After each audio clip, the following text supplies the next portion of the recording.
মই যদি এমাহ থানাখনত নাথাকো গোটেই থানা বৰবাদ হৈ যাব সেইকাৰণে ভগৱানে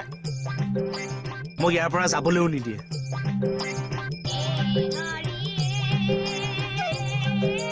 ইয়াতো ভূপেন্দ্ৰৰ ফটোখন আছিল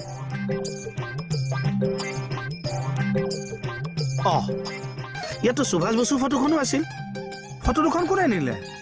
শেষ ছাৰ ছাৰ সৰ্বনাশ হৈ গ'ল কি সৰ্বনাশ মোৰ ৱালতো নাই আপোনাৰ ৱালত কি নাই ফটো দুখন নাই কাৰ ফটো সুধা কণ্ঠ সুভাষ বসু সুভাষ বসু হবলা সুধা কণ্ঠ হয় খৰ ধৰতে কমাটোহে থাকি গ'ল কেনেকে নাইকিয়া হ'ল এনেকে আৰে কলৈ গ'ল ছাৰ ক'ত গৈছিলে কেনেকে নাইকিয়া হৈ গ'ল এক্সাম্পলটো দেখুৱাই দিলো বলক চাওঁগৈ বলক আহক এই গজালটো চাওক কেনেকে মন মাৰি আছে এইটো এটা সুধা কণ্ঠ আৰু নেতাজী ফটো ইয়াৰ পৰা নিবলৈ কোনে সাহস কৰিলে আপুনি কি ঘোঁৰা ঘাঁহ কাটি আছিল কি হৈছে খাটনিয়াৰ চাচোন ছাৰৰ ৰুমৰ পৰা জ্যোতিপ্ৰসাদ দেৱৰ ফটো নাই ইয়াৰ পৰা সুধা কণ্ঠ আৰু নেতাজী গায়ক অ' মাই গড মই ফোন কৰো ৰ ক'লৈ ফোন কৰে এই মাক ফোন কৰো এই আমাৰ ৱালত বহুত ফটো আছে যে তাৰ ভিতৰতে কোনোবা এটা হ'ব পাৰেতো এই ফোন থকচোন ফোন কাটক ছাৰ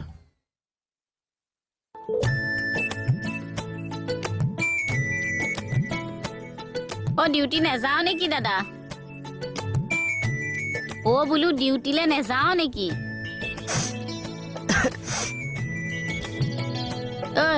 অথনিৰ পৰা যে মই টেটু ফালি কিবা এটা সুধি আছো তই শুনা নাই তাৰ মানে এতিয়া তোৰ কেনেকুৱা লাগিছে মানে তেতিয়া যে মই যে কিবা এটা সুধি আছিলো উত্তৰ দিছিলি জানো কি সুধিছিলি গধূলি তই কাপোৰ ইস্ত্ৰি কৰি কলৈ যাবি এই চা আকৌ উত্তৰ নিদিয়াকৈ গ'ল ভণ্টি ভণ্টি